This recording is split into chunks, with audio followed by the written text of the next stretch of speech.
Estamos de volta com o Direto do Plenário. Você acompanha imagens ao vivo da entrada dos ministros para a sessão que começa agora.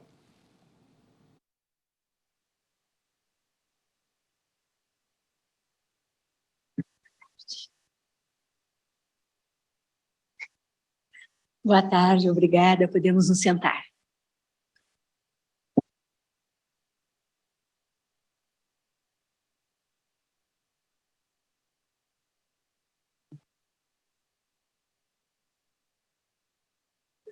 Declaro aberta a 33ª sessão ordinária do plenário do Supremo Tribunal Federal, neste dia 16 de novembro de 2022, saudando a querida ministra Carmen Lúcia, os eminentes ministros que estão aqui presencialmente e os que estão pelo sistema virtual, inclusive os que já estão chegando. Saúdo o senhor Procurador-Geral da República, doutor Augusto Aras, as senhoras e os senhores advogados, as servidoras, os servidores e todos que nos assistem. Também meus cumprimentos especiais aos estudantes de Direito que se encontram no plenário das seguintes instituições de ensino: Universidade de Fortaleza, no Ceará, Centro Universitário Unipar e Umuarama, Paraná. Sejam muito bem-vindos. Desejo que a sessão traga proveito a todos.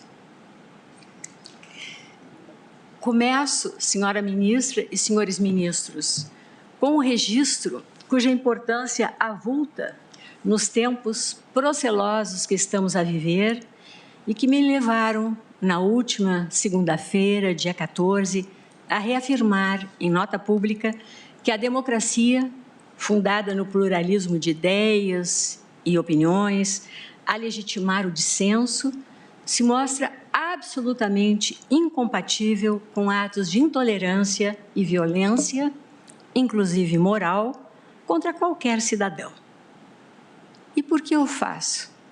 É que hoje, 16 de novembro, nesta data, celebra-se o Dia Internacional da Tolerância, proclamado pela Unesco, conforme Declaração de Princípios, aprovada em sua Conferência Geral em 1995. Consigna o artigo 1º dessa declaração. Tolerância é respeito, aceitação e apreço da rica diversidade das culturas do nosso mundo, de nossas formas de expressão e modos de sermos humanos. É fomentada pelo conhecimento, pela atitude de abertura, pela comunicação e pela liberdade de pensamento, de consciência e de religião. A tolerância é a harmonia na diferença.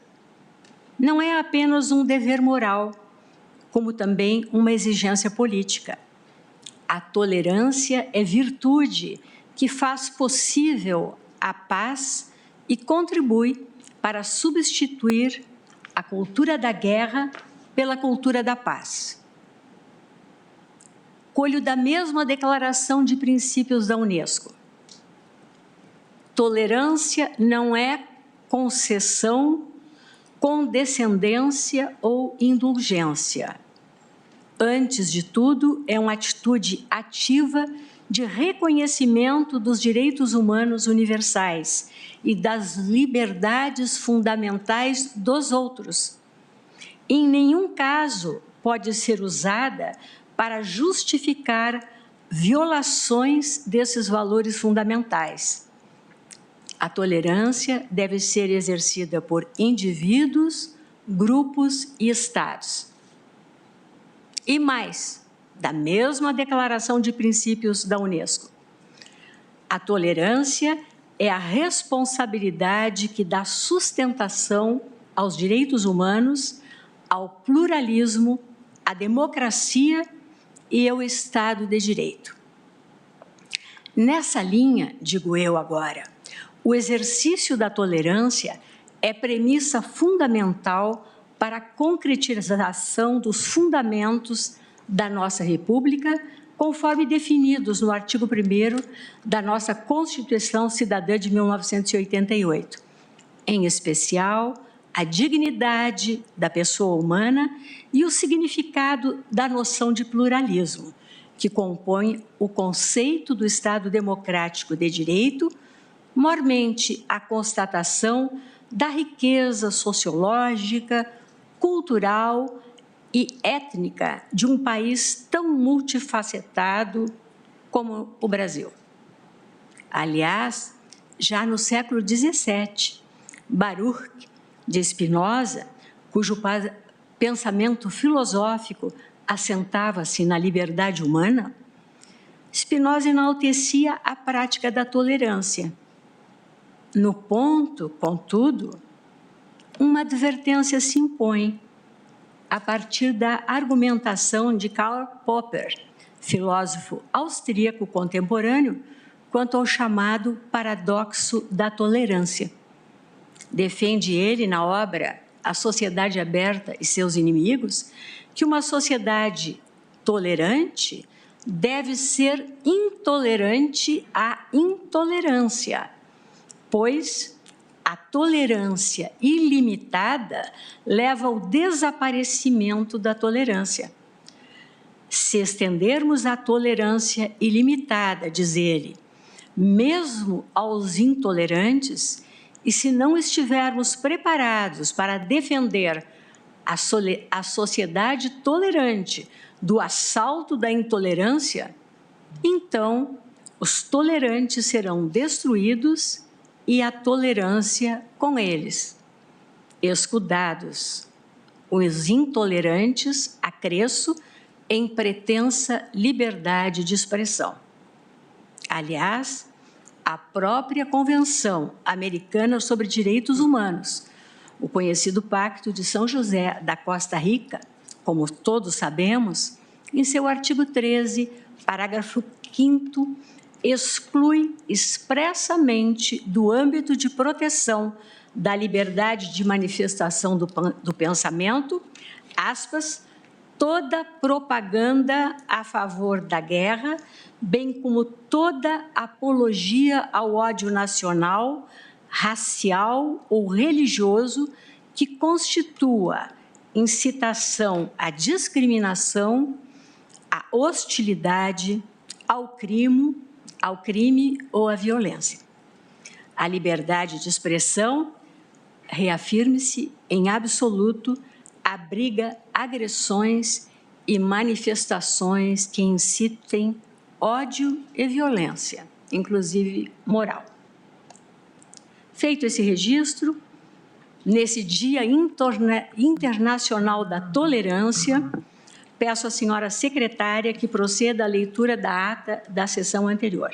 Presidente, pela ordem, eu poderia aproveitar esse momento, antes da abertura dos trabalhos, que Vossa Excelência tão bem se pronunciou sobre o Dia da Tolerância. Eu só gostaria de consignar um fato.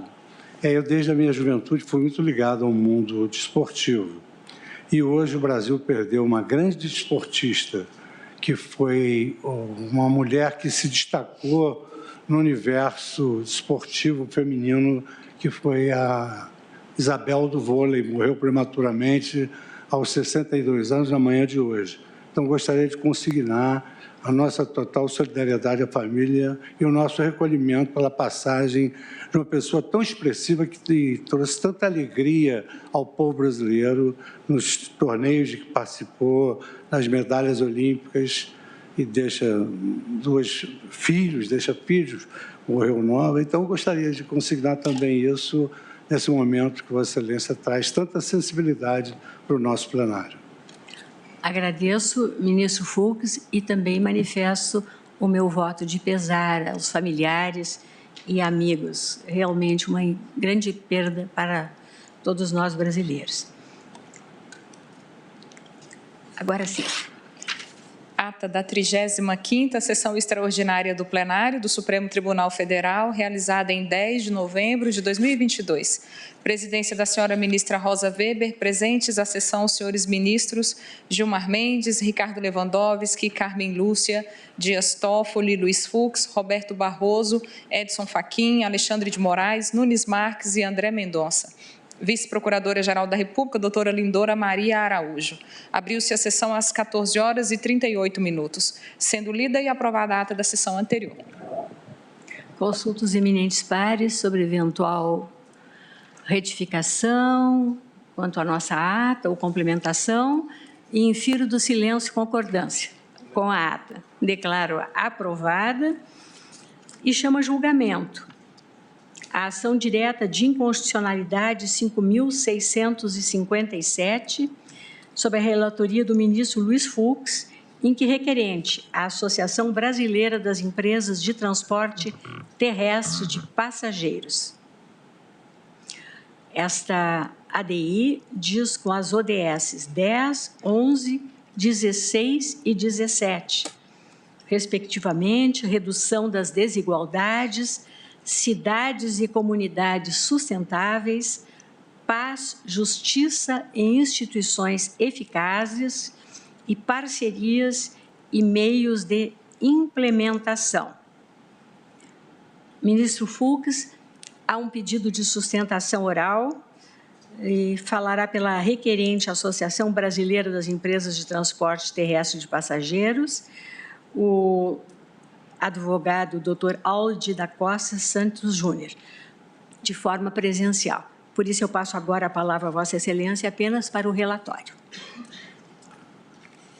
Senhora Presidente, ministra Rosa Weber, ministra Carmen Lúcia, integrantes da nossa corte aqui presentes, ministro Fachin, os colegas que estão presentes no plenário virtual, Sua Excelência, Procurador-Geral da República, senhoras advogadas, senhores advogados, senhores estudantes aqui presentes. Senhora Presidente, essa é uma matéria que gravita em torno do direito social ao transporte.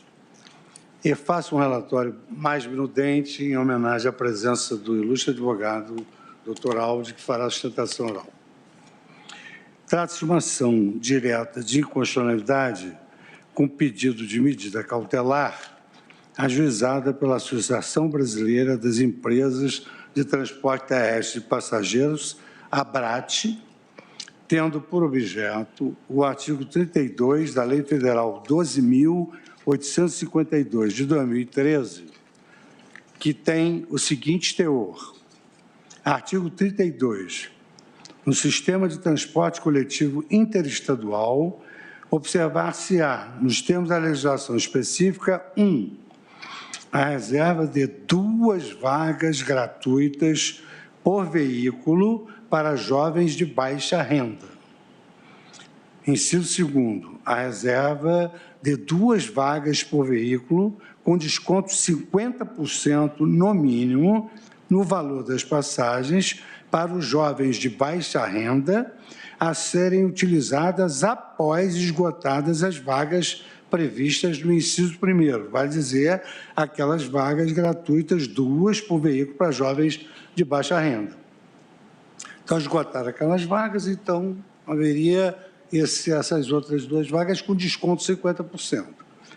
Como parâmetro de controle, foram indicados artigos 5º, inciso 22, que trata do direito da propriedade, o artigo 37, inciso 21, que trata dos contratos e da equação econômico-financeira, e o artigo 70 da Constituição Federal, que trata da ordem econômico-social e da intervenção do Estado no domínio econômico.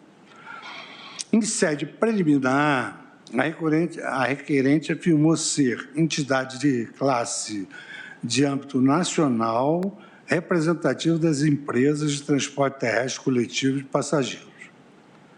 No mérito, em síntese, sustentou a invalidade da instituição de gratuidade no serviço de transporte público sem a correspondente previsão de fonte de ressarcimento do prestador privado.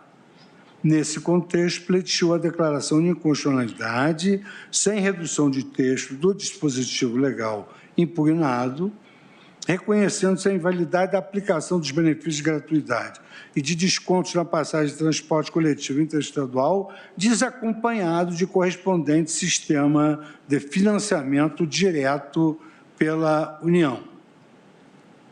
Considerando o objeto da presente ação direta e a relevância da matéria versada, eu determinei que fosse aplicado o rito do artigo 12 da lei que versa sobre o controle de constitucionalidade das leis.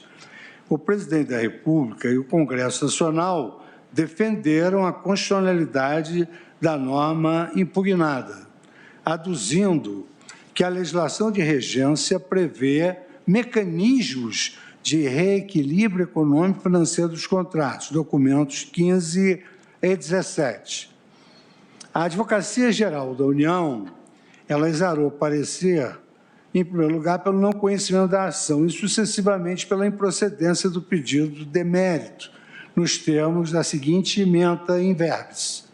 Administrativo, artigo 32 da Lei 12.852, Estatuto da Juventude, preliminar de impossibilidade jurídica do pedido, atuação desse Supremo Tribunal Federal como legislador positivo, ofensa ao princípio da separação de poderes precedente.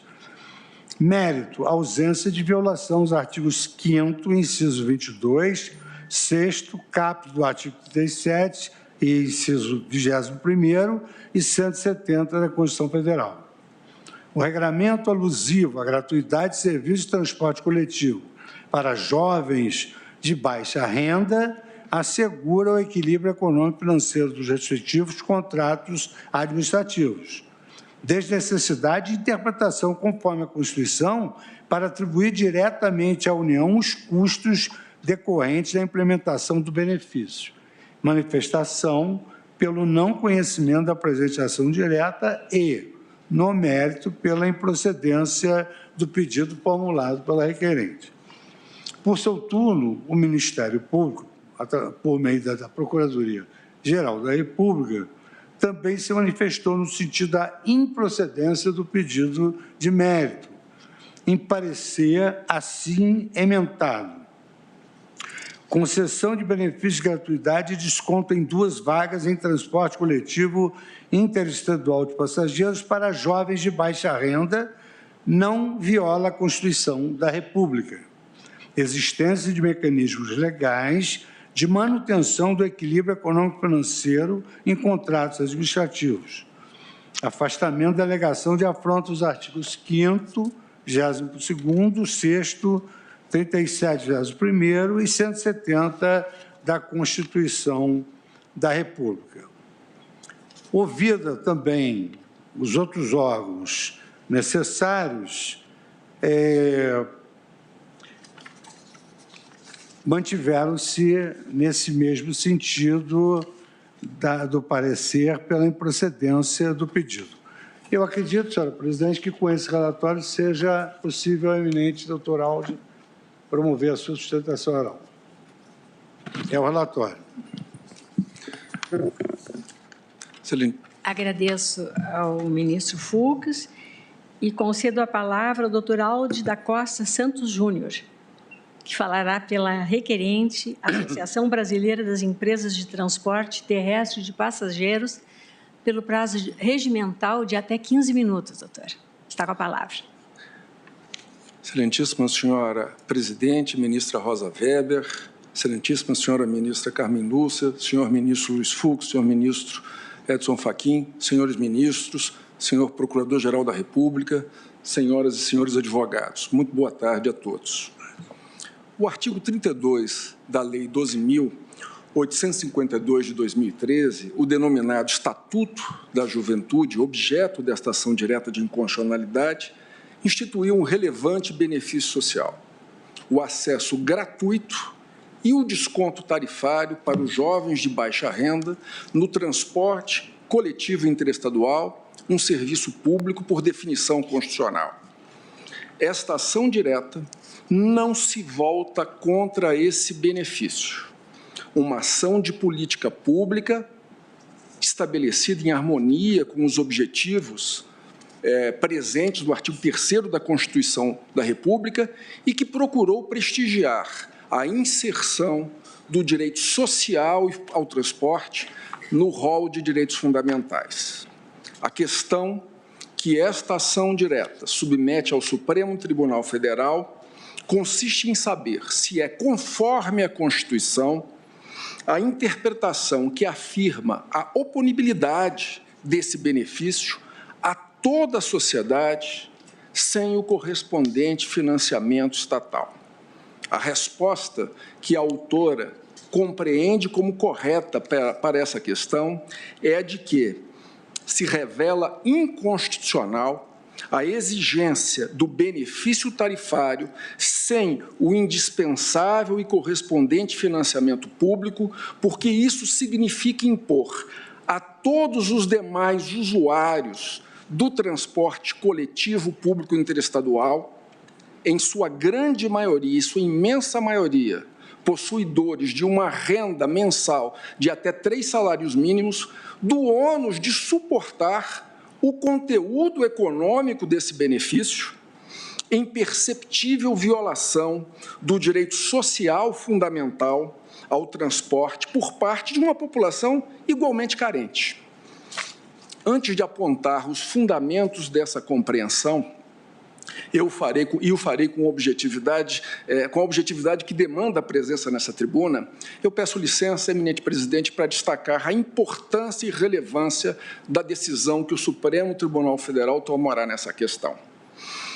Essas consequências da decisão repercutirão não somente sobre aquela população contemplada com o benefício, repercutirá também não somente sobre as empresas prestadoras do serviço público, repercutirá não somente sobre a agência de fiscalização, a agência reguladora, que tem a obrigação de fiscalizar, mas a repercussão se dará, sobretudo, na vida de todas as outras pessoas que se utilizam desse meio de transporte público, do serviço interestadual de transporte coletivo, que ainda hoje é responsável pelo deslocamento interestadual de 80% da população brasileira.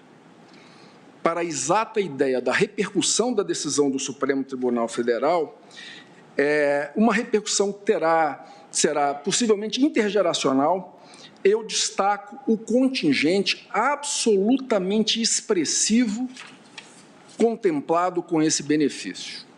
A partir do censo de 2010, e tomando por base aquele censo do ano de 2010 do IBGE, esse contingente, ao tempo da propositura da ação direta, correspondia a mais de 51 milhões de pessoas, quase 30% da população nacional, o triplo da população maior de 65 anos de idade. E hoje, no ano de 2022, estima-se que essa projeção corresponda a 25% da população nacional.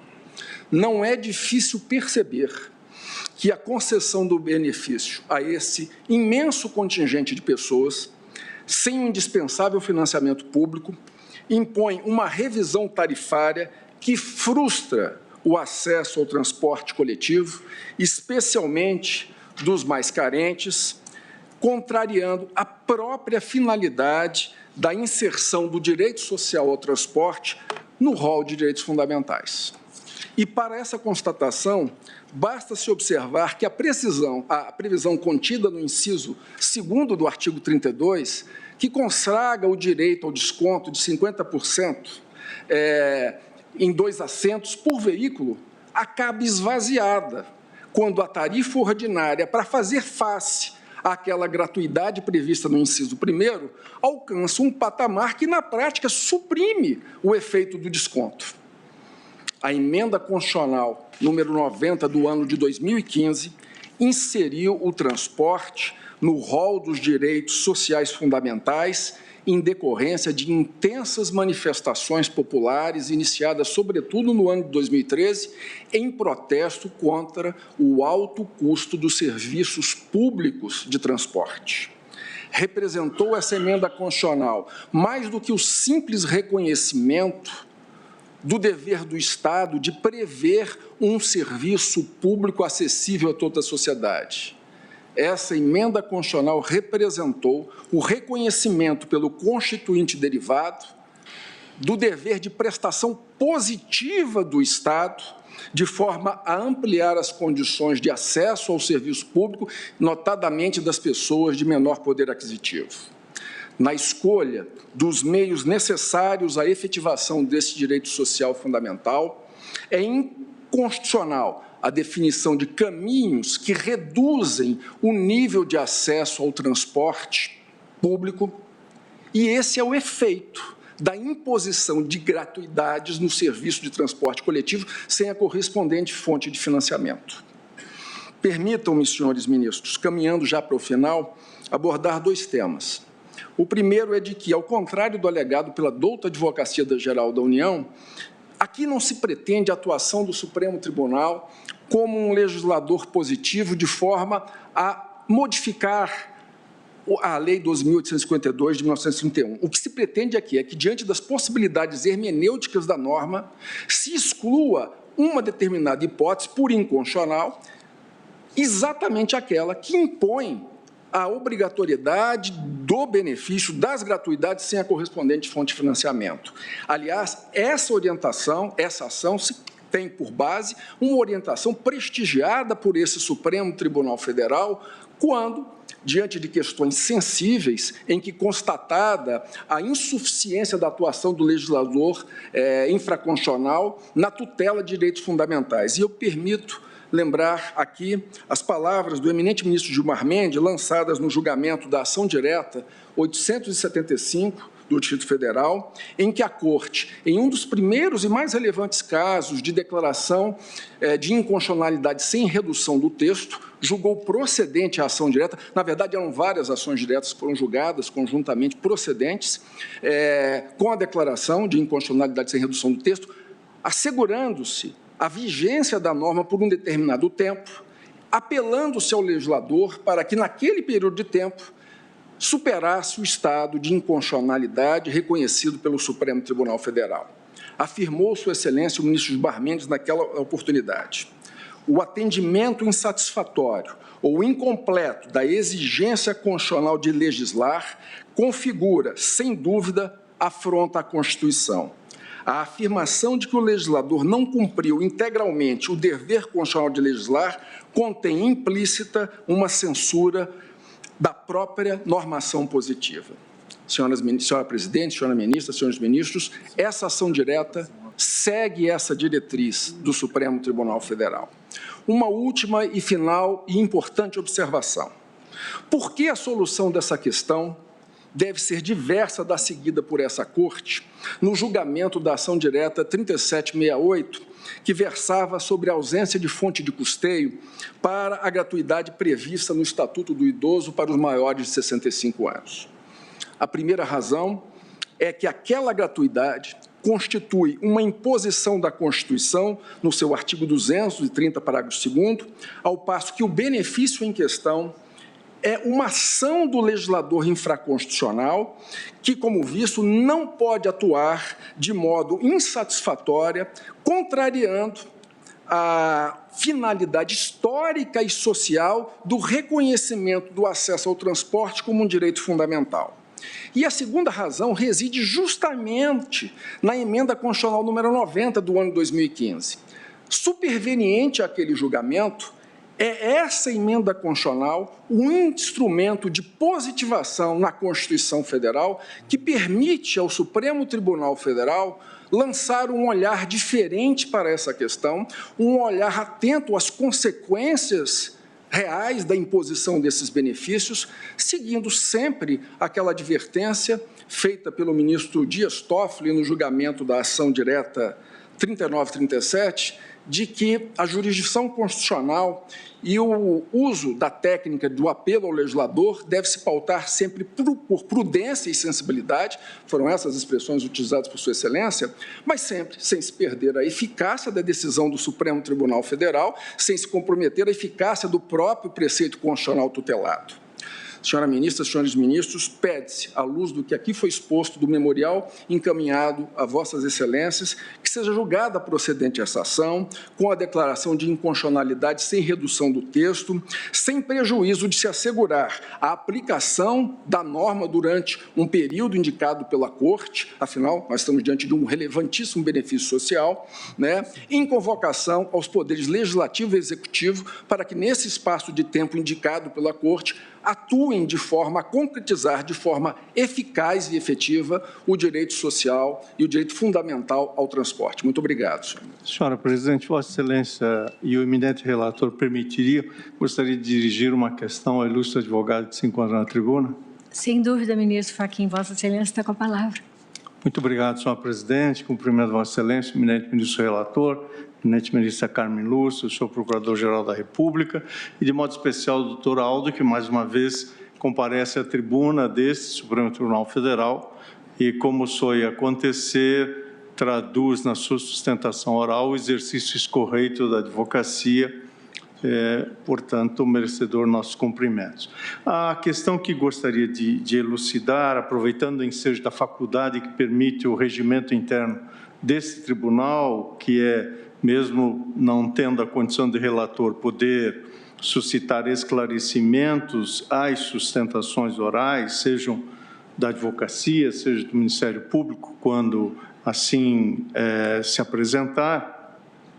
Vossa Excelência, Vossa Senhoria, doutor, trouxe à colação a ação direta de constitucionalidade 3768. E, portanto, aqui é a elucidação que gostaria de Vossa Senhoria pudesse fazer, porque nesse debate há um plano normativo e há um plano econômico-financeiro. Vossa Senhoria mencionou que o distingue do que vamos apreciar agora, que Sua Excelência, o relator, trará o voto e o exame, difere desta ação 3768 pelo plano normativo, por uma ausência de previsão expressa na Constituição.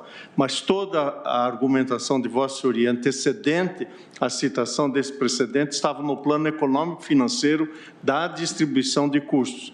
Portanto, a indagação que faço a Vossa Senhoria é se a tese que Vossa Senhoria sustenta é do plano normativo ou de um plano econômico-financeiro que põe em debate a equação econômico-financeira dos contratos de transporte que estão na base da relação entre delegante e delegatário nesse tipo de concessão. Era o que eu tinha a suscitar, senhora Presidente, agradecendo a deferência de Vossa Excelência e ao eminente ministro relator, conhecido Sua Excelência pela análise que certamente fará desse ponto, e eu apenas fiquei com essa dúvida à luz da sustentação oral. Vossa Excelência me permite o esclarecimento? Pois não, vamos ouvi-lo. Eminente ministro Edson Fachin, Vossa Excelência me honra e eu procurarei responder à indagação de Vossa Excelência. Primeiramente, eu gostaria de destacar que hoje, no regime interestadual de transporte, não mais vige o regime de concessão contratual. Hoje nós estamos no regime de autorização.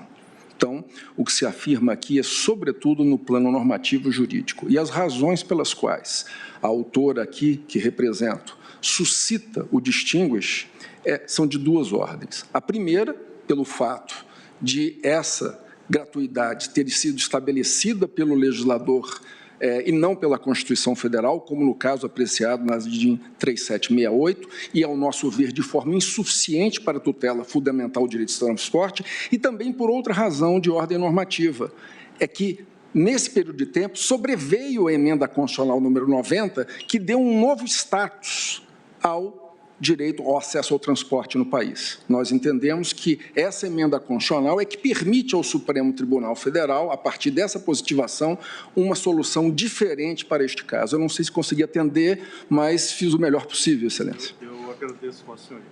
Muito obrigado. Agradeço Obrigado. ao doutor Aldi e devolvo a palavra ao eminente relator para que profira seu voto. Senhora Presidente, egrégia Corte, no curso do voto, eu vou tentar responder, na verdade, eu vou responder efetivamente essas indagações que aqui foram suscitadas e também a exposição pelo eminente representante e advogado da parte requerente. Eu só queria também, como houve essa pergunta agora do ministro Fachin, esclarecer que realmente, antes da propositura da ação, não havia ainda a emenda constitucional 90 que acrescentou o direito social ao transporte, de sorte que esse fundamento constitucional faz com que escape, digamos assim, uma solução de análise de questão infraconstitucional. E aí, portanto, a jurisdição constitucional tem plenitude de cognição sobre o tema. Por outro lado, só para também mencionar que vou enfrentar essa questão, além do texto constitucional, nós temos, posteriormente à própria lei, outros normativos, hoje fala-se em juridicidade, não mais em legalidade estrita, temos um conjunto de atos normativos da agência reguladora e de leis posteriores que vieram exatamente a tratar desse tema de como superar essa eventual quebra de equilíbrio econômico financeiro do contrato. E uma última observação do Dr. Aldi, com muita lealdade, ele destacou, é que agora o regime é de autorização. Então, o que vigora é a lei da oferta e da procura, quer dizer, é a competição da tarifa que cada um vai oferecer e as condições que cada um vai oferecer. Mas vou julgar como tema de repercussão geral, porque isso, evidentemente, abrange todo o território nacional, na medida em que a lei é nacional e a regulação também é nacional. Então, pedindo, licença a Vossas Excelências, ao Procurador-Geral da República, ao eminente advogado, eu destaco no meu voto que nós estamos aqui, a questão posta é a constitucionalidade desse artigo 32 da Lei Federal 12.852, de 2013. Eu vou apenas repetir a lei para ficar bem gravado qual é o escopo da norma. Artigo 32 do Sistema de Transporte Coletivo Interestadual, observar-se-á, nos termos da legislação específica, 1. A reserva de 2 vagas gratuitas por veículo para jovens de baixa renda. 2. A reserva de 2 vagas por veículo com desconto de 50%, no mínimo, no valor das passagens, para os jovens de baixa renda a serem utilizados após esgotadas as vagas do inciso 1º. Os procedimentos, os critérios para o exercício dos direitos previstos nesses incisos serão definidos em regulamento. Como parâmetro de controle, eu já mencionei aqui, foram incluídos a garantia do equilíbrio econômico-financeiro, o direito de propriedade e o direito de transporte. Consoante apontado inicial, o pedido principal consiste nessa declaração de inconstitucionalidade sem redução de texto, a fim de afastar eventual interpretação que atribua aos prestadores de serviço de transporte interestadual o custo decorrente da implementação desses benefícios, sem o correlato sistema de ressarcimento pela União. Então, o cerne da demanda, ele cinge-se, portanto, a saber se o dispositivo de lei poderia instituir hipótese de gratuidade e desconto do serviço de transporte público para jovens de baixa renda, sem a previsão expressa da fonte de ressarcimento do prestador privado.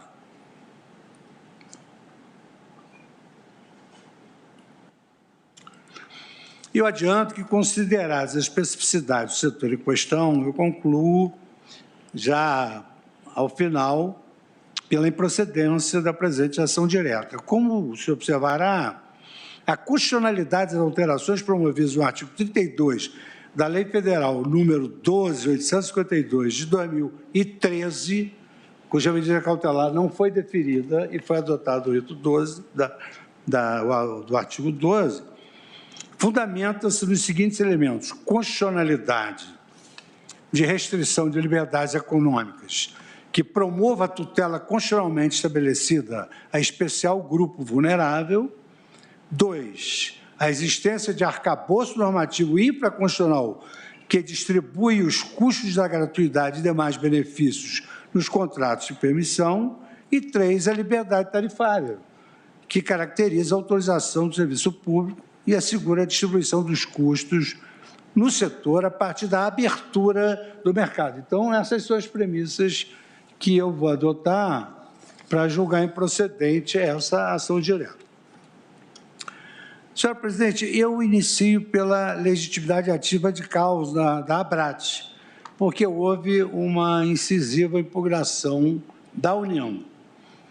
E eu, nessa passagem sobre a preliminar, que entendo importante, até porque futuramente outras ações podem ser veiculadas pela ABRAT, a Constituição de 1988 ampliou consideravelmente a legitimidade ativa para provocar o controle normativo abstrato, antes restrito ao Procurador-Geral da República, pretendendo, assim, reforçar a jurisdição constitucional através da democratização das suas vias de acesso. A requerente alega ser a entidade de âmbito nacional, hipótese de habilitação que apresenta previsão na parte final do artigo 103, inciso 9 da Constituição Federal, que é o dispositivo que estabelece o rol taxativo dos legitimados à propositura das ações de controle concentrado de constitucionalidade. Ante a ausência de disciplina constitucional, coube à Suprema Corte, por meio de Constituição jurisprudencial, estabelecer algumas balizas interpretativas a respeito da atuação das entidades de classe no processo objetivo de controle de constitucionalidade. Assim, a Corte construiu os seguintes condicionamentos procedimentais. Primeiro, a homogeneidade, dimensão positiva, ou, ao revés, a ausência de hibridismo, dimensão negativa, entre os membros integrantes da entidade, sejam eles pessoas físicas ou jurídicas. Esse é o primeiro critério que eu extraí da DI 108 na questão de ordem relatada pelo ministro Celso de Mello, plenário de 5 de junho de 92, e também, mais adiante, a DI 146 da relatoria do ministro Maurício Correia, plenário de 2002. B, segunda condicionante, o atendimento ao requisito subjetivo de legitimação em sede de tutela coletiva, vale dizer, representatividade da categoria em sua totalidade, e ao requisito objetivo de legitimação nacional, comprovação de caráter nacional pela presença efetiva de associados, pessoas físicas ou jurídicas, em pelo menos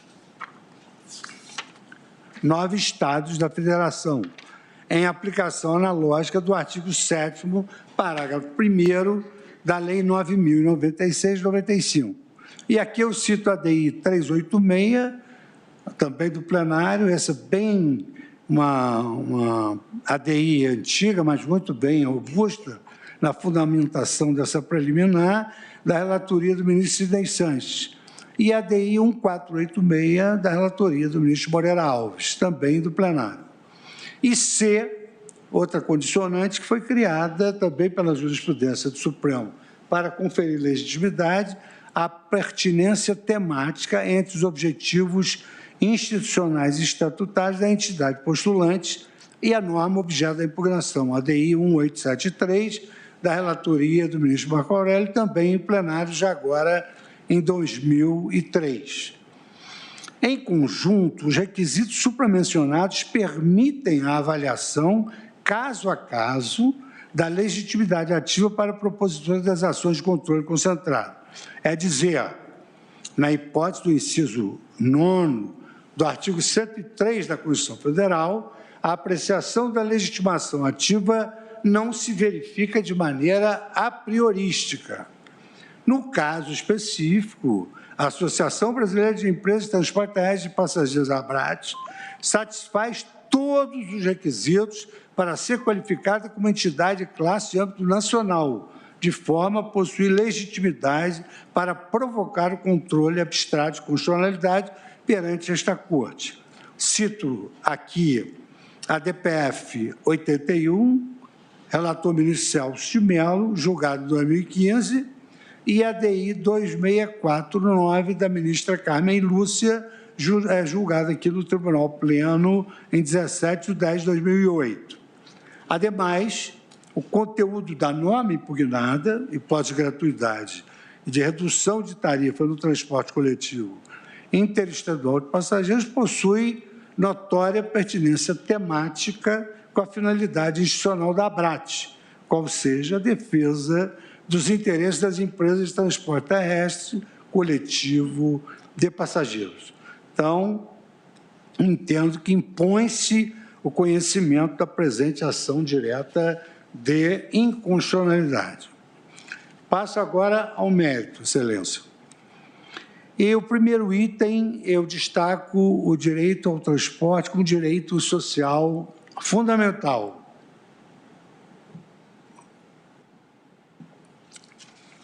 Primeiramente, é imperioso destacar como fundamento constitucional primário que o direito ao transporte é direito social fundamental, expressamente reconhecido pela ordem constitucional, como aqui destacou o eminente advogado. Sua inclusão no rol do artigo 6º da Constituição Federal, de 1988, foi obra da Emenda Constitucional 90, de 2015, que lhe conferiu a seguinte redação. Artigo 6º. São direitos sociais a educação, a saúde, a alimentação, o trabalho, a moradia, o transporte, o lazer, a segurança, a previdência social, a proteção, a maternidade e a infância e a assistência aos desamparados na forma desta Constituição. Ainda que se trate de norma constitucional posterior à lei ora impugnada, trata-se de significativa sinalização do poder constituinte derivado, que exteriorizou de forma expressa no texto constitucional o acolhimento do direito ao transporte como direito fundamental, antes implicitamente reconhecido. Consoante a doutrina especializada no tema, em se tratando de dimensão do mínimo essencial, a própria positivação textual poderia ser até mesmo dispensada, justificando o reconhecimento do direito ao transporte na condição de direito fundamental implícito. E aqui eu cito a obra, digamos assim, em referência nesse tema, do professor Ingo Wolfgang Sarlet, nos comentários da Constituição, juntamente com o professor Gomes Canutilho, segunda edição, São Paulo, Saraiva, 2018, página 1062. Nesse sentido, a emenda constitucional derivou de aprovação da proposta da emenda à Constituição apresentada pela deputada Luísa Erundina, que, na sua justificação de sua proposição, afirmara essas premissas, verbis. O artigo 6º da Constituição Federal enumera aspectos relevantes da vida em sociedade, educação, saúde, trabalho, dentre outros. São elementos centrais de políticas públicas necessárias ao alcance de uma coletividade que prima pela justa garantia do desenvolvimento, a erradicação da pobreza e a promoção do bem. Você não tem essa parte?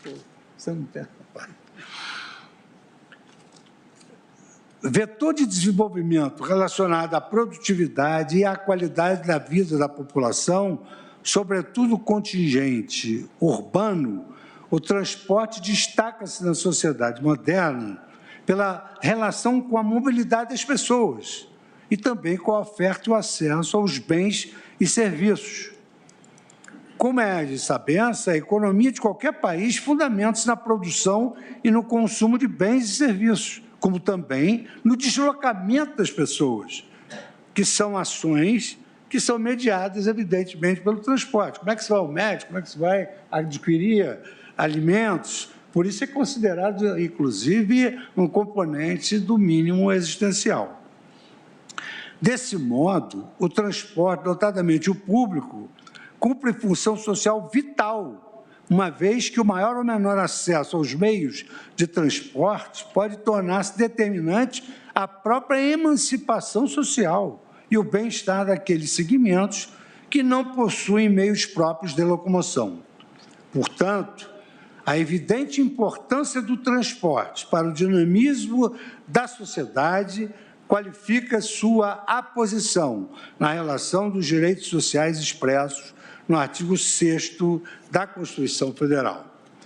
Com efeito, tem-se notado ao longo do tempo alterações na redação do artigo 6º, a fim de atualizar o seu conteúdo normativo e adequá-lo às demandas sociais consideradas relevantes para o legislador derivado. Não apenas para lhe atribuir expressa força normativa, mas também revigorando sua força simbólica pelo tratamento explícito do texto constitucional em um condicionamento recíproco existente entre a Constituição jurídica e a realidade político-social, que, na verdade, atualiza a sua força normativa. Isso é uma realidade, né? Quanto mais a letra da Constituição se adequa à realidade social, ela adquire mais força normativa. Isso é uma lição antiga do professor Conrad Hess, que eu cito aqui abaixo. Deveras, a Constituição, ela procura imprimir ordem e conformação à realidade político-social, determinada pela realidade social e, ao mesmo tempo, determinante em relação a ela, não se pode definir como fundamental nem a pura normatividade e nem a simples eficácia das condições sociopolíticas e econômicas, que foi exatamente uma indagação muito bem colocada pelo ministro Edson Fachin.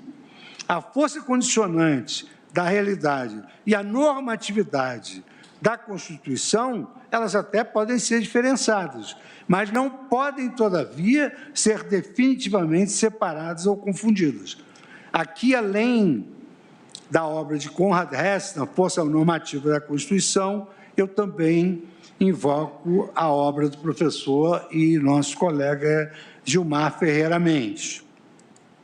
E digo, é exatamente o que ocorreu com a emenda 26 de 2000, que acrescentou o direito à moradia ao rol dos direitos sociais, assim como a emenda 64 de 2010, que introduziu o direito à alimentação na redação do artigo 6º. Trata-se, assim, da explicitação de direitos sociais que antes já se tinham como implicitamente existentes e fundamentais. Isso porque os direitos sociais foram acolhidos pela Constituição Federal de 1988 como autênticos direitos fundamentais e, portanto, assumem uma intrínseca relação com o Estado social e democrático de direito. Assim, na linha do que assevera a doutrina constitucional, os direitos sociais, como dimensão dos direitos fundamentais do homem, são prestações positivas, proporcionadas pelo Estado direta ou indiretamente, enunciadas em normas constitucionais que possibilitam melhores condições de vida aos hipossuficientes. Esses direitos tendem a realizar a igualização de situações sociais desiguais. São, portanto, os direitos que se ligam ao próprio direito da igualdade. Eles valem como pressupostos do gozo dos direitos individuais, na medida em que criam condições materiais mais propícias ao oferimento da igualdade real, o que, por sua vez, proporciona condição mais compatível com o exercício da própria liberdade. Essa é a ótica, por exemplo, que enxerga esse direito social o professor José Afonso da Silva no seu curso de Direito Constitucional Positivo, da editora Malheiros, páginas 288 e 289.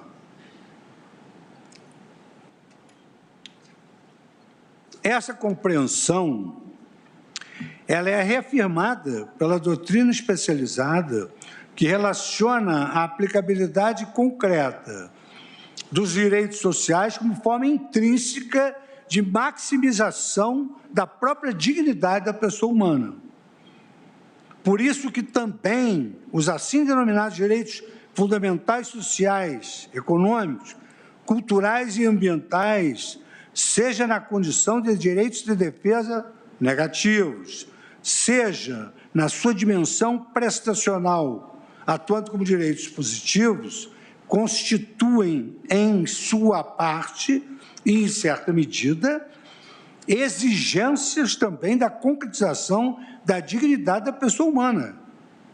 Os direitos sociais de cunho prestacional, especialmente compreendidos como direitos às prestações fáticas, encontram-se, por sua vez, a serviço da igualdade e da própria liberdade material, objetivando, em última análise, a proteção da pessoa contra as necessidades de ordem material, mas especialmente, além disso, visando assegurar uma existência com dignidade. E aí é quase que lógico, né, que uma pessoa, a dignidade na visão kantiana é autodeterminação. Como que uma pessoa que não tem direito ao transporte pode ter autodeterminação se ela não pode se transportar para adquirir alimentos, se ela não pode se transportar para adquirir cultura, se ela não pode se transportar até mesmo para cuidar da sua própria saúde? Então, esse enfoque da dignidade humana e os direitos fundamentais na Constituição Federal de 88 são destacados pelo professor, mais uma vez, Ingo Salat, na sua obra sobre direitos fundamentais e dignidade humana, na 10ª edição, já, Livraria do Advogado, 2015, páginas 185, 137. Aliás, essas premissas, elas já foram adotadas por esta Corte em outros casos recentes, nos quais se deparava com temáticas próprias. É o caso Verba e Grácia, da ADI 2477, da relatoria de Sua Excelência, o ministro Luiz Roberto Barroso, julgado em 21 de 10 de 2022, em que se afirmou a constitucionalidade formal e material da lei estadual que estabelecia a reserva de lugares para pessoas obesas em salas de projeções, teatros, espaços culturais e transporte coletivo, conforme o acórdão acimentado. Aí eu trago o acórdão do ministro Luiz Roberto Barroso e cito, eu não vou ler o acórdão todo, mas cito apenas o item 3 da emenda.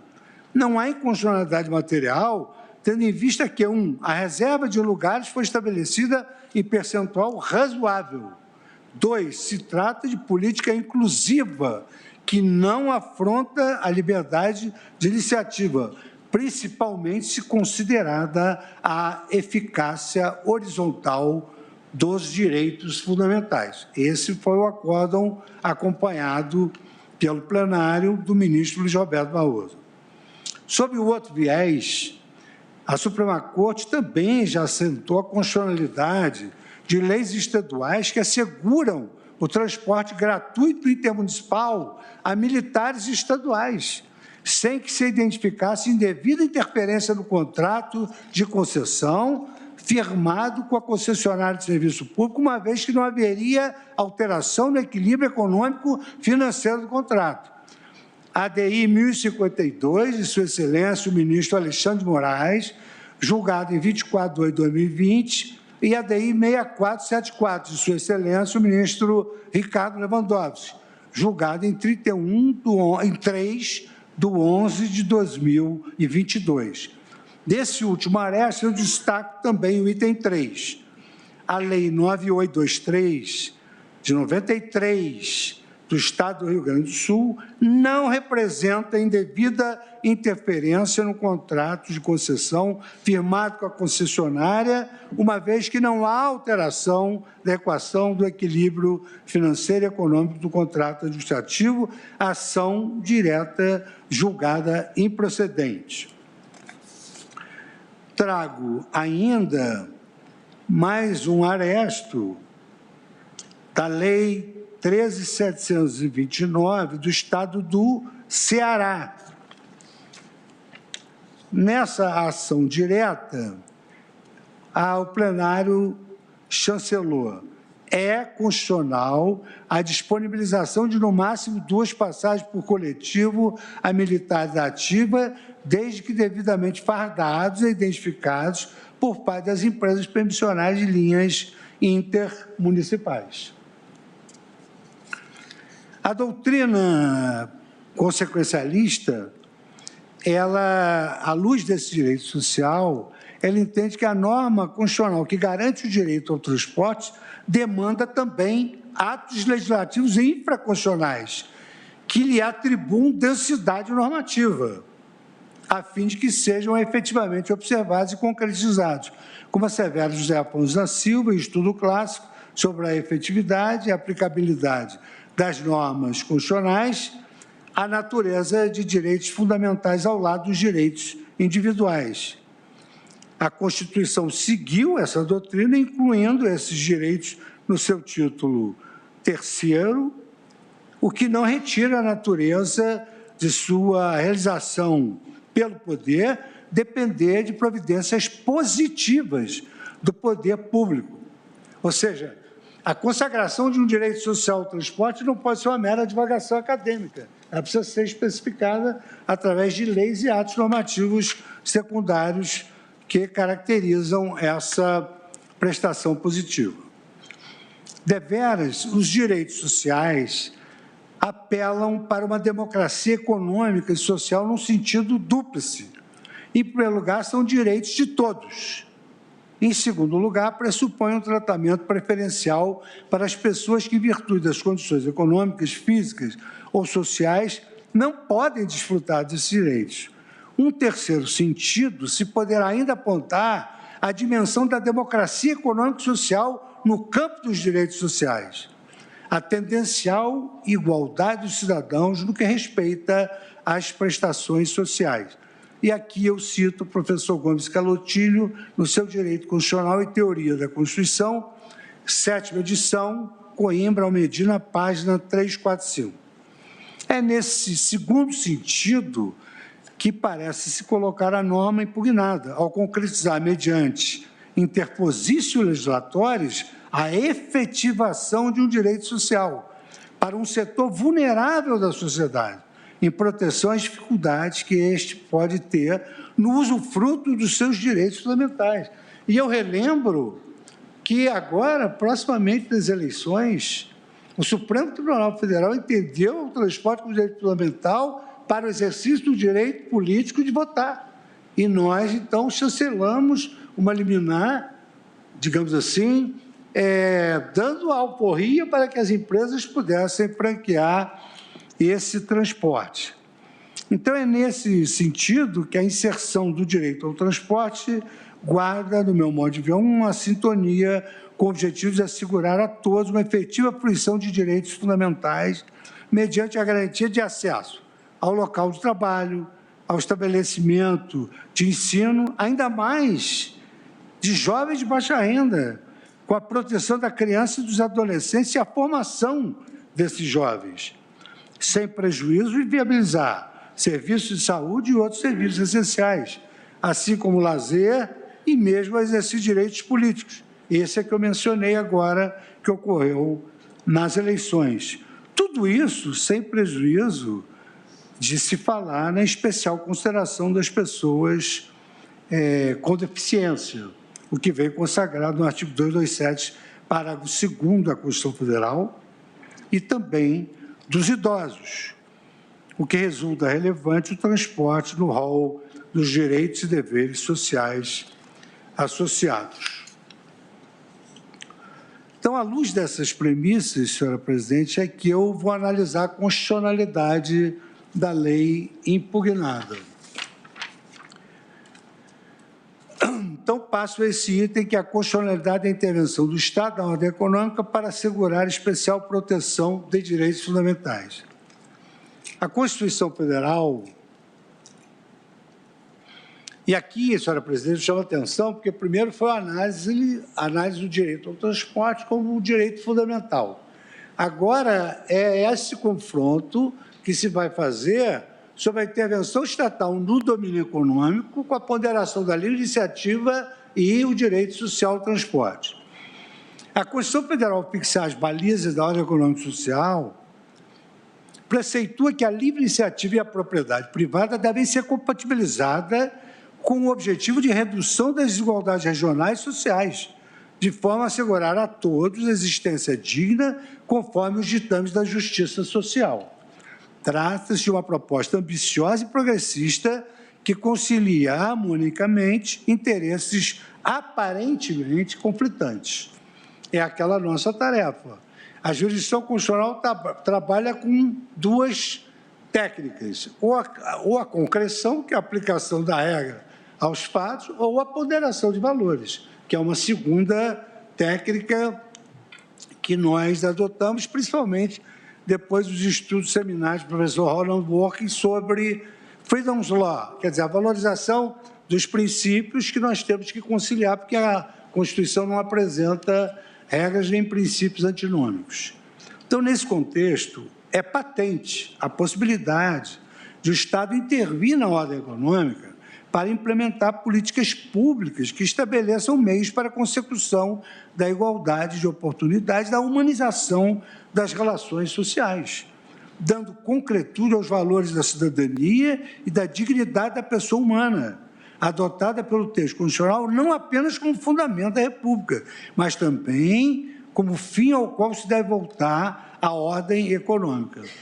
Como muito bem ressaltou o ministro Aros Grau, que era um estudioso da teoria econômica em sede doutrinária, na realização dessa política pública de promoção de uma vida digna se encontram constitucionalmente empenhados, tanto o setor público quanto o setor privado. E aqui eu cito os comentários do artigo 170 do professor Eros Roberto Grau, na obra organizada pelos professores Canutilho, Gilmar Mendes, Ingo Sallet e Lênio Streck, comentários à Constituição do Brasil, que foi editada a Lures e também lançada aqui no Supremo Tribunal Federal pela editora Almedina, 2013. Deveras, a vasta doutrina a respeito dos limites a que se submete o Poder Judiciário na concretização dos direitos sociais e demais proteções constitucionais específicas. O professor Davi Landau doutrina que um dos princípios e principais problemas dos tribunais parece ser uma relutância em inovar com novos remédios e talvez alguma falta de capacidade de assumir a função de gerenciamento necessário com padrões complexos de aplicação. Ninguém está pedindo para o Supremo aqui ser legislador positivo, não. É gerenciar essa norma, esse princípio geral. O resultado é que os tribunais seguem o que costumam fazer, ouvir casos entre o indivíduo e o Estado ou algum provedor privado e derrubar as leis. E aqui eu cito a obra do professor David Landau, The Reality of Social Rights Enforcement, Harvard International Law Journal.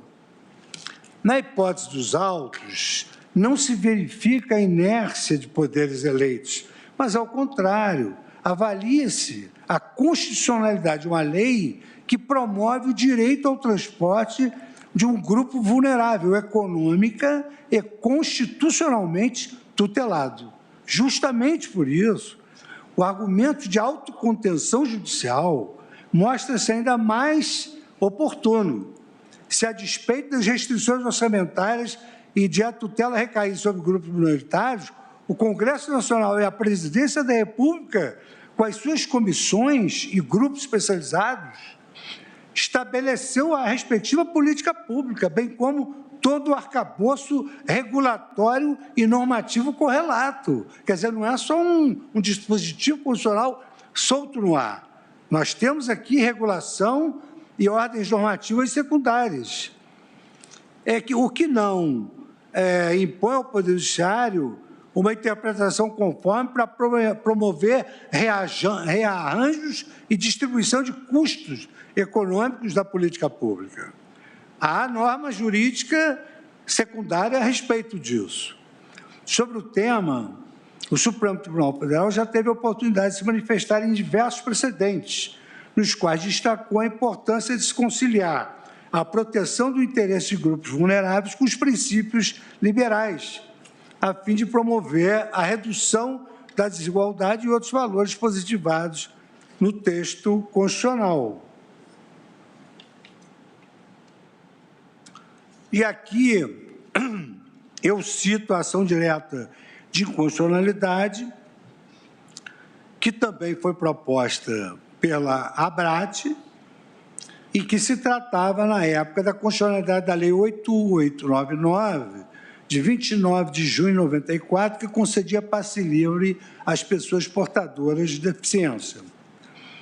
Esse arresto de autoria da ministra Carmen Lúcia e em sua homenagem aqui presente vou ler, destacava o seguinte: a autora associação de classe tem legitimidade. Então, isso já está superado.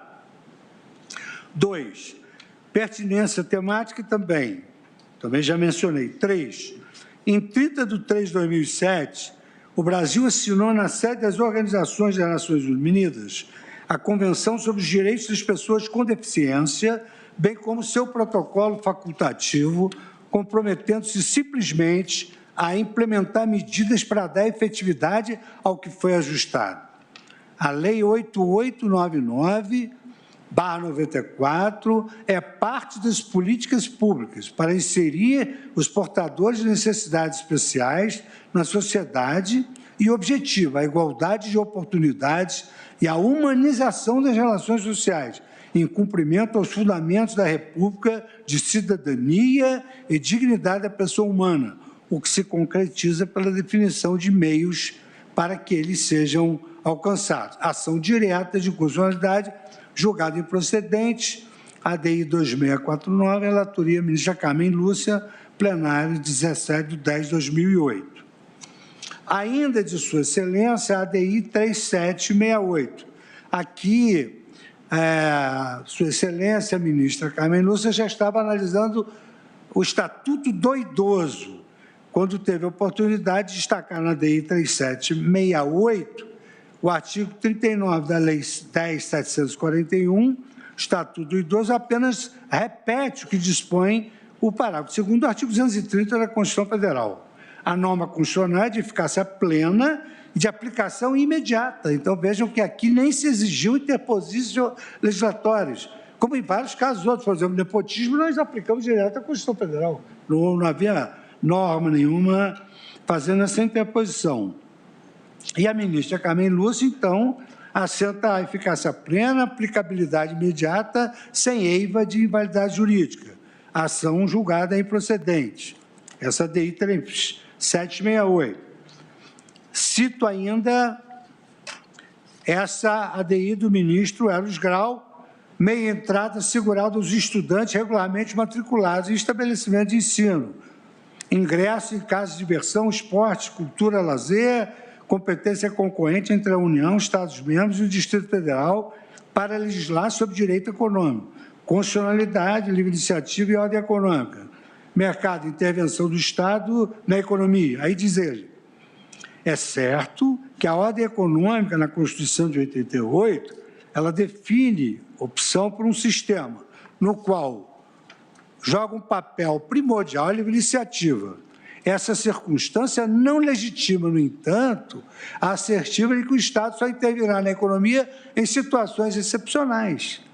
2. Mais do que simples instrumento de governo, a nossa Constituição enuncia diretrizes, programas e fins a serem realizados pelo Estado e pela sociedade.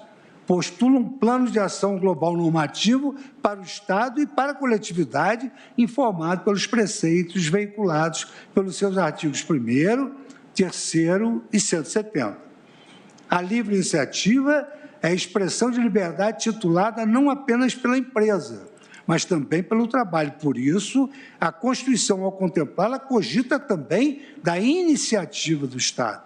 Não a privilegia, portanto, como bem pertinente apenas às empresas, que é a nossa, digamos assim, o nosso fundamento constitucional da intervenção mínima do Estado no domínio econômico. Se de um lado, diz o professor Eros Grau, se de um lado a Constituição assegura a livre iniciativa, de outro ela determina ao Estado a adoção de todas as providências tendentes a garantir o efetivo exercício do direito à educação, à cultura, ao desporto. Diga-se que nessa oportunidade, 2006, ainda não havia a emenda 90, que é de 2015. Então, diz ele, se de um lado a Constituição assegura a livre iniciativa, de outro, determina o Estado a adoção de todas as providências para garantir o efetivo exercício do direito à educação, à cultura, ao desporto. E na composição entre esses princípios e regras, há de ser preservado o interesse da coletividade e o interesse público primário. O direito ao acesso à cultura, ao esporte e ao lazer, e diga-se hoje, consequentemente, ao transporte, à alimentação, a educação, a moradia, são meios de complementar a formação dos estudantes. A ação direta de constitucionalidade, julgada improcedente, ADI 1950, publicado no Diário Oficial de 5 de junho de 2006. O tema, senhora presidente, é candente, por isso eu estou citando os trechos mais importantes que me parecem oportunos. Ainda no teor dessa decisão, em face da atual Constituição, para conciliar o fundamento da livre iniciativa e o princípio da livre concorrência com a defesa do consumidor e da redução das desigualdades sociais, com os ditames da Justiça Social, pode. E olha que o ministro Aros Grau era, e eu confesso também que sou, um adepto da análise econômica do direito, da livre iniciativa, da intervenção mínima do Estado, mas tudo isso tem que levar em consideração o meio ambiente, os direitos sociais, a dignidade da pessoa humana, e ele, então, assenta nesse voto que ficou para os anais do Supremo, que pode o Estado, por via legislativa, regular a política de preços de bens e serviços. Abusivo que é o poder econômico, que, por vezes, visa um aumento arbitrário de lucros. E aqui, o que mais interessava era exatamente essa locução.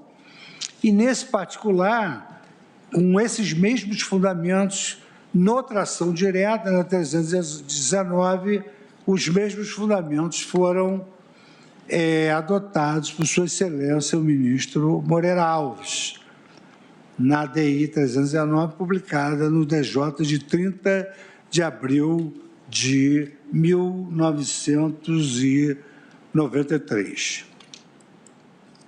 Especificamente, no caso da ação direta de constitucionalidade 3768, postulava-se declaração de inconstitucionalidade do artigo 39 da Lei 10.741, de 2003, Estatuto do Idoso, o qual assegurava a gratuidade dos transportes públicos urbanos e semiurbanos aos maiores de 65 anos.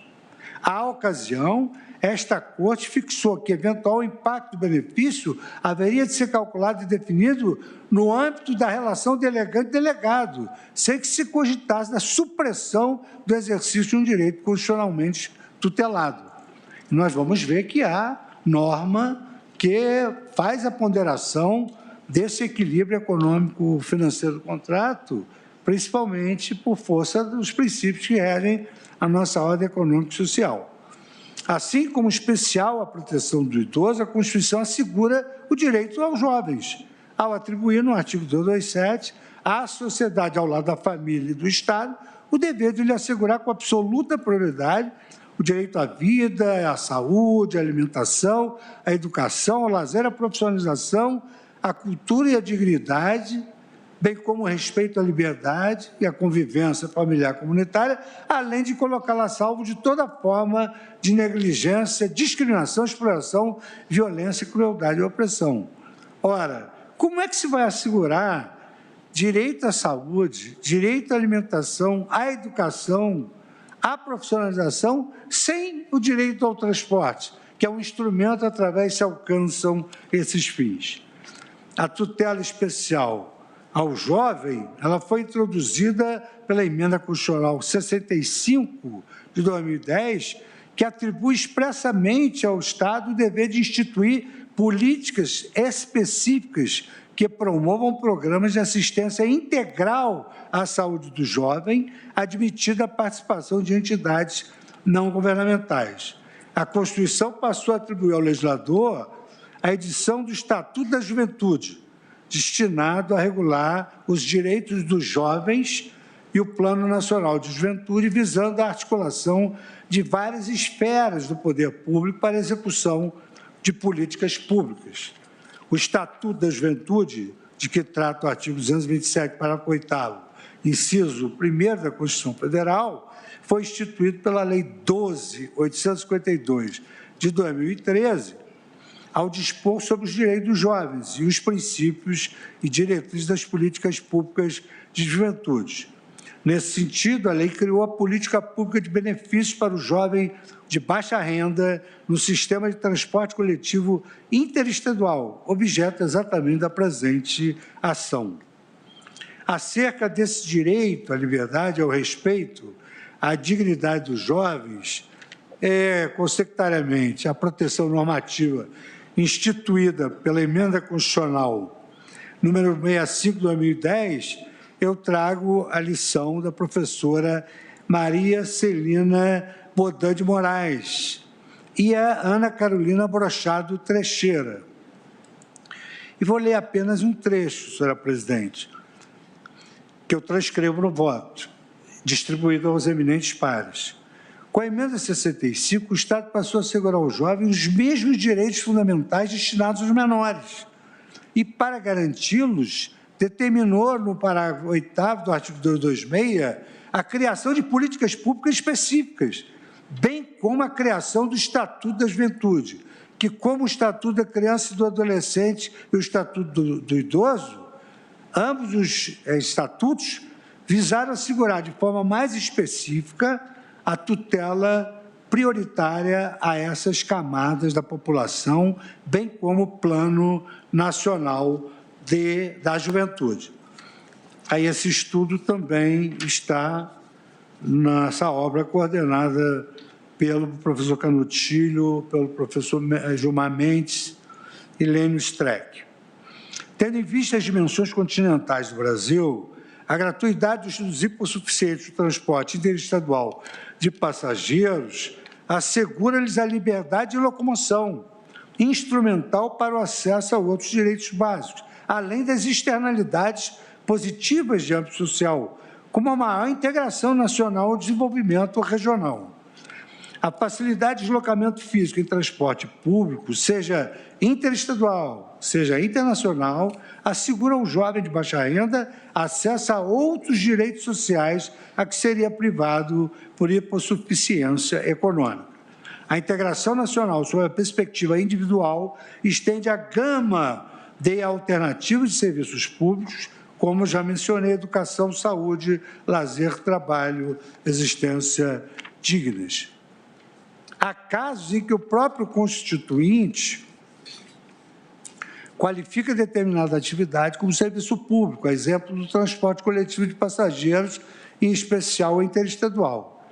A expressa determinação constitucional prevista no artigo 21, inciso 2º, a linha E do texto, torna extremo de dúvidas a caracterização dessa atividade como serviço público, que também foi aqui destacado pelo eminente advogado doutor Aldi, que falou pela parte requerente. No mesmo sentido, o professor Celso Antônio Bandeira de Mello designou como serviços públicos por determinação constitucional, em que a Carta do país já indica expressamente alguns serviços antecipadamente propostos como da alçada do poder público, como, por exemplo, o transporte rodoviário interestadual, que é o que nos interessa no caso. Celso Antônio Bandeira de Mello, curso de Direito Administrativo, página 607. Nos casos em que a Constituição estabeleceu natureza de serviço público, não cabe ao Estado, por meio de sua atuação legislativa ou regulatória, alterar esse enquadramento, submetendo a atividade inteiramente aos ditames de um regime jurídico privado, nem aos valores próprios da iniciativa privada. Entendimento diverso permitiria, por via oblíqua, hora que o Estado instituísse monopólios públicos ao arrepio da Constituição, hora que se alijasse da elaboração de políticas públicas. Tendo em vista que o transporte interestadual de passageiros, por definição constitucional, configura serviço público, sua natureza derroga a lógica do mercado, tanto quanto necessário para a proteção dos direitos fundamentais. E, nesse exato momento, o Estado, enquanto poder público, passou esses serviços para o regime da autorização, em que a concorrência é muito importante. Então, deixa aos players a fixação dos preços. E aí, se o player vai fixar o preço, ele já sabe que vai ter que dar 2 vagas para o jovem carente, 50% para outro, e ele vai saber se a tarifa vai gerar ou não a quebra do equilíbrio econômico-financeiro do contrato. Não se pode reservar um espaço soberano para a livre iniciativa.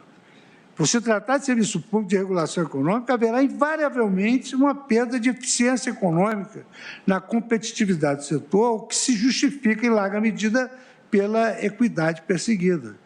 O título habilitante não configura propriamente a livre iniciativa, mas um instrumento de outorga do poder público. E, no caso do transporte interestadual de passageiros, a licença operacional se justifica pelo viés supra-individual dos serviços públicos, cujo regime jurídico é informado pela lógica da solidariedade social. Senhora presidente, eu só vou terminar esse item, porque o próximo item é exatamente o arcabouço regulatório e a revisão das tarifas. Então, faltam apenas 2 páginas. Peço licença a Vossa Excelência para prosseguir e depois... Prossiga, Vossa Excelência, ministro Fux. daria o intervalo. Obrigado, presidente. A lógica publicista considera o usuário como integrante de uma coletividade, destinatário difuso da prestação de serviços essenciais de titularidade estatal. O foco se desloca para a viabilidade de um sistema prestacional que se propõe universal, adequado e contínuo. Os serviços públicos visam a coesão social, que se viabiliza muitas vezes por meio de uma política distributiva de renda, a exemplo de quando a expansão do serviço aos que ainda não têm acesso é custeada pelas tarifas pagas pelos usuários. Isso é comum na política pública brasileira. Aliás, citei aqui vários acordos de todos os integrantes aqui, talvez a exceção do ministro Fachin, mas do ministro Alexandre, da ministra Carmen, sobre exatamente essa possibilidade de concessão desses benefícios sem que haja nenhum gravame econômico-financeiro. A questão, no entanto, não é binária. As restrições que se colocam à livre concorrência e, por conseguinte, à livre iniciativa não correspondem a uma característica estanque intrínseca à natureza do serviço público. Oscilam ao sabor da possibilidade de atividade ser desenvolvida em um ambiente de pluralidade de agentes, sem comprometimento dos atributos esperados do serviço público, como continuidade, atualidade e adequação. Nesse sentido, eu cito a obra do professor Vitor Chirato, que sintetiza os desafios da regulação dos serviços públicos de transporte coletivo diante das novas tecnologias, regulação e infraestrutura, numa obra da editora Fórum, 2018, coordenada pelo professor Alexandre Santos Aragão, quando ele destaca: deve-se verificar qual o grau de restrição à livre iniciativa que deve ser imposto a fim de garantir a prestação do serviço e, assim, a satisfação de um direito fundamental. Portanto, a princípio, é absolutamente legítima a reserva de vagas garantidas e com valor reduzidíssimos para jovens de baixa renda no sistema de transporte coletivo interestadual de passageiros, restando verificar se a intervenção legislativa passa pelo crivo da proporcionalidade. E aqui eu cito a proporcionalidade na visão de K. Susten, de Stephen Holmes, O Custo dos Direitos, que é uma obra super conhecida, porque o direito não nasce em árvores, o dinheiro não nasce em árvores, aqui da editora Martins Fontes. E consigo que, na dogmática jurídica, o dever de proporcionalidade constitui uma autêntica pauta de moderação e prudência a orientar toda a atuação do poder público. Sua função é permitir a harmonia axiológica do sistema normativo e seu fundamento, e a própria noção de princípios jurídicos como mandamentos de otimização, que é uma expressão utilizada pelo professor Robert Alexi na sua teoria dos direitos fundamentais, que foi traduzida por Virgílio Afonso da Silva.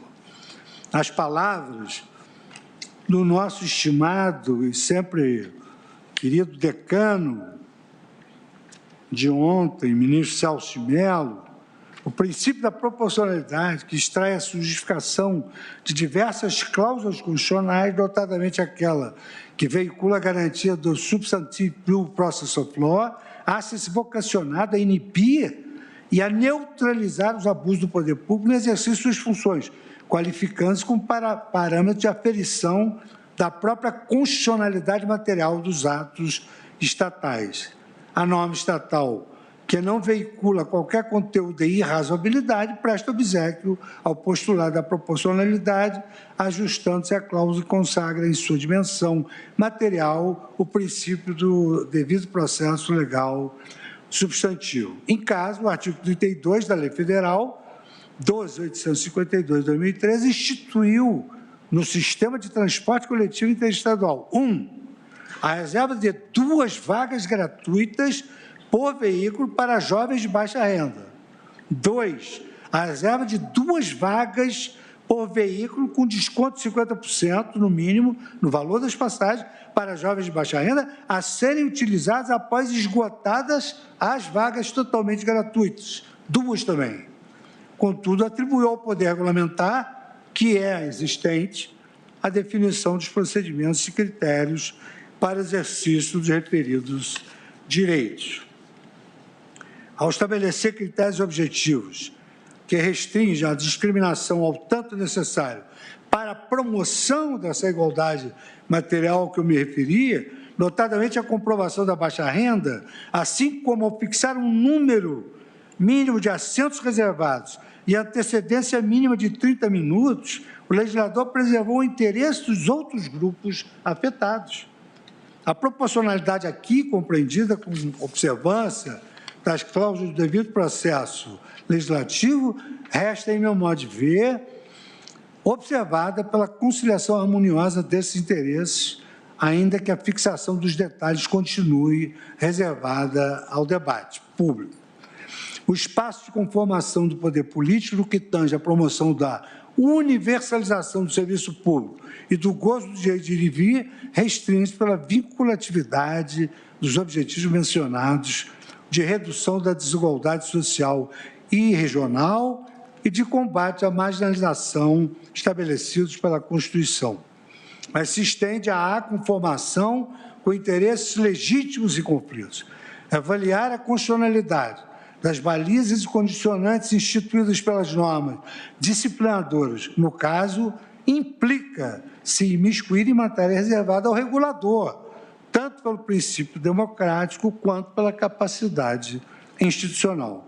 E aqui, com a vênia de Vossa Excelência, eu paro o voto para depois nós enfrentarmos, na segunda parte, a existência do arcabouço legal e regulatório sobre a revisão de tarifas e a preservação do equilíbrio econômico-financeiro do contrato. Muito obrigado, senhora presidente. Agradeço ao ministro Fux e, como já sinalizado por Sua Excelência, suspendo a sessão pelo prazo regimental, 30 minutos.